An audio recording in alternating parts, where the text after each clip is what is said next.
Nous sommes à Diaka, au cœur de la Niania, un des départements les plus pauvres du Burkina Faso, un des pays les plus pauvres d'Afrique. Diaka est un village de paysans et d'éleveurs à 2 heures de piste de Bogandé, la ville la plus importante de la région.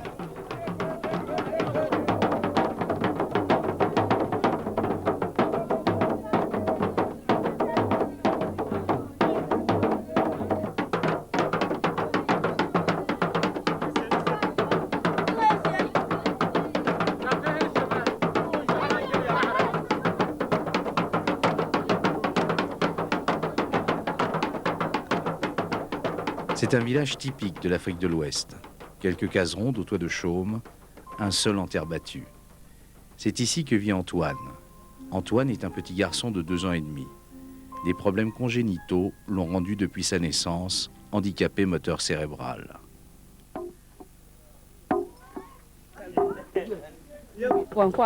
L'enfant, quand il est né, n'a pas crié. La maladie s'est développée progressivement. Aujourd'hui, elle se traduit par des crises. Antoine ne marche pas. Ses jambes sont en caoutchouc. Enfin presque. Depuis quelques mois, il a réussi à se tenir debout et droit. Il parvient même à avancer en se tenant aux jambes des adultes et au mur de sa case. C'est aussi une technique de marche qui excite beaucoup l'enfant à avoir l'équilibre, plus qu'au niveau des barres parallèles. C'est le résultat du travail de Tilpeba. Tilpeba a 28 ans, il est orthopédiste. Sa formation, il l'a reçue à Ouagadougou par un kiné français. C'est lui qui a appris aux parents d'Antoine un truc assez simple, les barres parallèles. À côté de leur maison, à l'aide de quelques branches d'arbres, ils ont aligné 2 barres sur lesquelles 2 fois par jour, l'enfant s'applique à avancer. Ils lui ont également construit une sorte de trottinette en bois. Antoine a fait de gros progrès. Plus tard, au lieu de ramper dans la poussière comme bon nombre de ses frères, Antoine aura des chaussures et des cannes. Il marchera. Cette histoire ne tient pas du miracle. Elle relève d'une alchimie particulière, mêlant ingéniosité, amour de l'Afrique, générosité et goût du pilotage.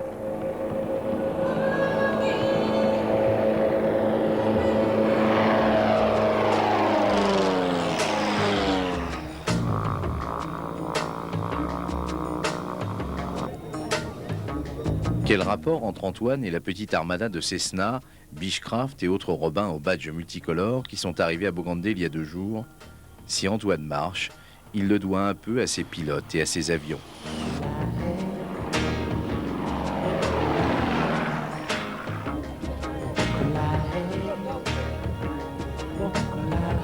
Le 7e raid Air Solidarité, 19 étapes, 20 000 km, passe cette année pour la 7e fois à Bogandé.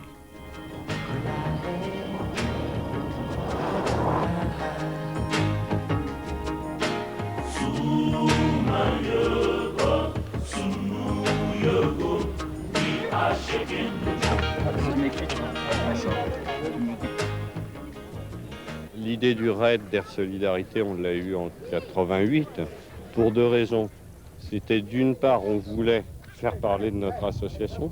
C'est vrai que le développement, c'est des gestes tout simples qui ne sont pas très médiatiques. Et donc on cherchait un événement pour faire parler de l'association et surtout pour permettre à ceux qui nous soutiennent en France de venir sur le terrain. Car je crois que la réalité africaine, la réalité du développement, de ce qui se passe au jour le jour, on peut la trouver qu'en Afrique. Pas dans les livres, pas dans des reportages, pas dans des diapos. Ma motivation au départ, bien sûr, c'est d'amener un projet à Bogandé pour essayer d'aider ces gens qui ont un grand besoin de nos services ici. Mais c'est aussi parce que j'aime l'Afrique, je voyage souvent en Afrique, j'aime l'aviation, donc je crois que les deux ensemble, c'est quelque chose d'extraordinaire. L'idée de ce raid aéronautique n'est pas venue tout de suite. Au départ, Condamine et quelques amis coopérants ont cherché à aider les plus démunis. Le Burkina Faso était à l'époque le pays le plus pauvre d'Afrique en revenus par habitant. Il ne l'est plus depuis 2 ans. Condamine a commencé par imaginer des projets de santé et de développement dans ce coin perdu. Ce chirurgien, têtu et féru de petite aviation, imagine d'utiliser pour se déplacer un petit coucou. À l'époque, il fallait presque une journée pour allier Ouagadougou, la capitale. Il transporte matériel médical et médicaments, commence à former des infirmiers. Très vite, les problèmes de financement se posent. Le premier raid est imaginé en 89, en pleine période du vrombissant Paris-Dakar. Quelques pionniers prennent leur envol dans l'anonymat en janvier 89. Depuis Montpellier, direction Ouaga et la Gnagna.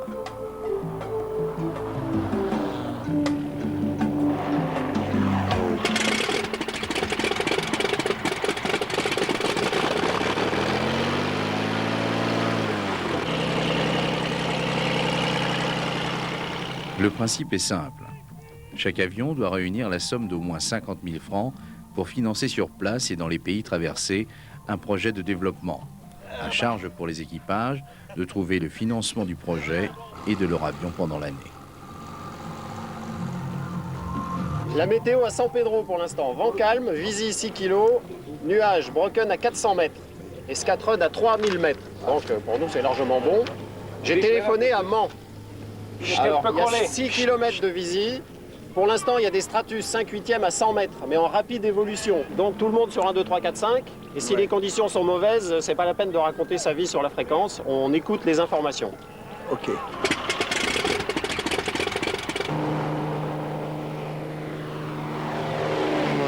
Cette année, le raid est parti de Perpignan le 21 octobre.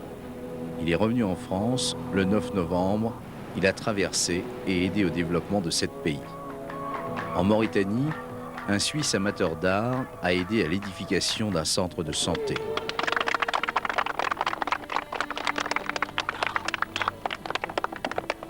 J'espère beaucoup, si ma santé le permet, de venir voir l'année prochaine l'état terminé du local, du centre sanitaire.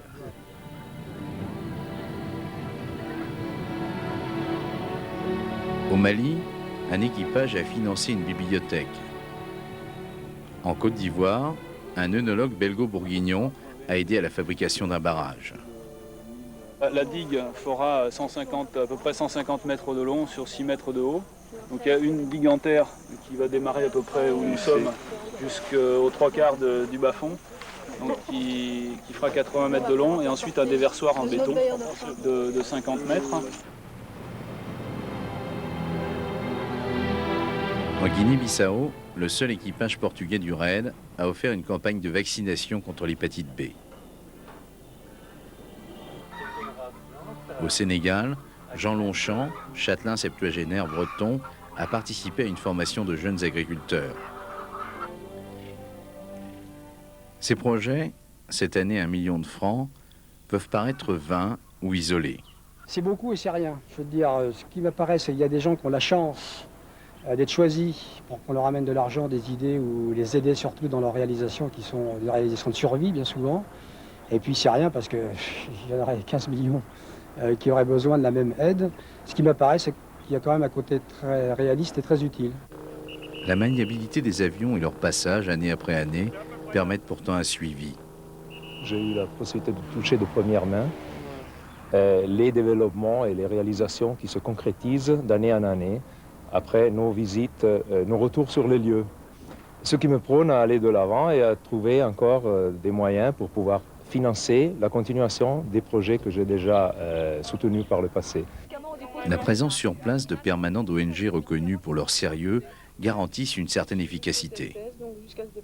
Nous, on développe juste un travail d'accompagnement, c'est-à-dire on est là au démarrage du projet, même pas au démarrage en fait. On attend que les gens aient l'idée, qu'ils sachent un peu ce qu'ils veulent faire. Et après, on peut voir avec eux ce qu'on appelle un programme d'appui, c'est-à-dire on voit qu'est-ce qui leur manque pour mener à bien leur projet. On travaille avec eux 1 an ou 2 ans et ensuite on peut espérer les laisser et puis aller travailler dans un autre endroit pour développer un autre projet avec d'autres personnes. Même si les autorités locales sont informées des dons, elles ne participent pas directement à la chaîne. L'argent, dont la moitié environ vient de sponsors, passe de l'équipage aux bénéficiaires sans bakchich. Le développement, c'est pas l'affaire d'Air Secours, c'est pas l'affaire des autorités, ça sera l'affaire des villageois. Notre travail, ça sera de créer cette structure pour qu'ils aient des techniciens, des gens qui les soutiennent, ces villageois, dans leur volonté de développement. Aujourd'hui, les résultats du passage du RED dans la Gnagna sont palpables. Les médicaments, par exemple. Des pharmacies de brousse, gérées par des conseils de village, fonctionnent et distribuent à des prix 10 fois moindres des médicaments efficaces. C'est Air Secours qui a assuré la formation des apprentis pharmaciens.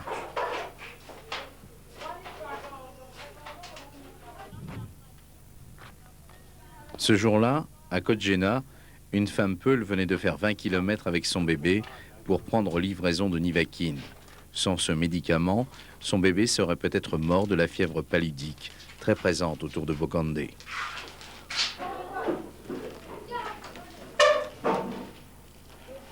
J'étais confronté à pas mal de problèmes, non seulement au niveau des dépôts pharmaceutiques privés, les prix étaient très chers, et aussi il y avait des marchands ambulants de médicaments, donc des médicaments fraudés qui nuisaient à la santé des populations. Les médias parlent peu de l'initiative de cette poignée de pilotes, préférant toujours le Paris-Dakar pétaradant au Perpignan-Bogandé planant. Pourtant, les sourires de la femme Peul ou d'Antoine valent tous les trophées de la terre, non?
Domaine.